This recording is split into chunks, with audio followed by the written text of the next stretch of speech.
Okay, the next step is fitting the glass onto the rear sliding part, because you've screwed the back on, you've screwed the front on, it's all screwed together, it's held in place nicely. You can feel it, although it's a bit wobbly still because the glass is not on. You can feel that the sliding mechanism is working perfectly, that everything lines up beautifully on the top and the sides, and at the back there's a gap of about 20 mil between the actual fuselage top and the bottom part of the frame inside.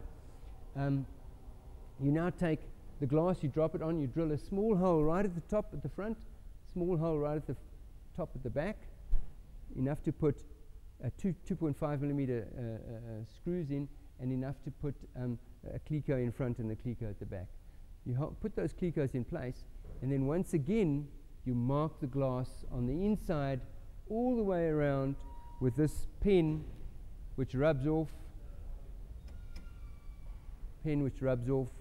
and you do that so that you can mask it off for priming. Okay, so now same process with the rear glass. You mask, you put the edging tape in, then you put masking tape, and you close off the inside part so that you can't get a run of the primer running onto the inside part of the glass, which will actually damage it. You roughen it up with sandpaper like 220. You degrease it, then you prime it. You let the primer dry for about 30 minutes. The same here. You roughen it up, sandpaper all the way around. You degrease it with that degreaser. You put the different kind of primer all the way around. Now the glass is prepared with primer. The frame is prepared with primer. You've got one hole at the top and one hole at the top in the front, one hole at the top at the rear, so that you can line the glass up when you drop it on. You then take your Sikaflex and you put your bead all the way around.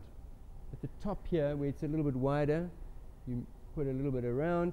At the back part, where it's quite wide, you put 2 beads.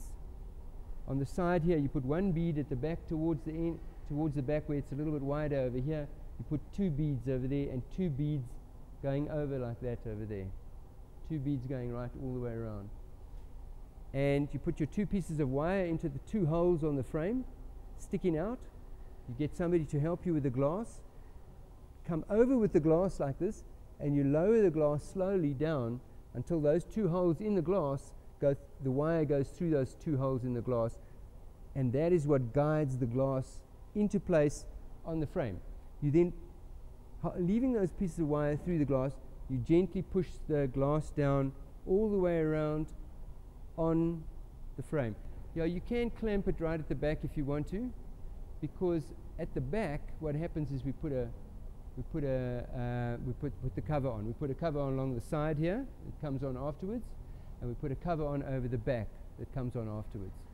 And so it is possible for you to put some clamps at the back to kind of squish it down a little bit, but basically what you want to do is you want to squish it all down, make sure that the 2 glasses, the front windscreen glass and the new glass that's going to slide open and closed over here, that they line up perfectly like that, so that you've got a nice clean fit and that the 2 almost touch. They can be apart by like a millimeter.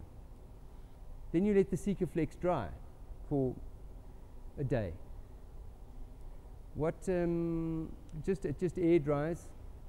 If it's very humid, it will dry quicker. If it's very dry, it will dry more slowly.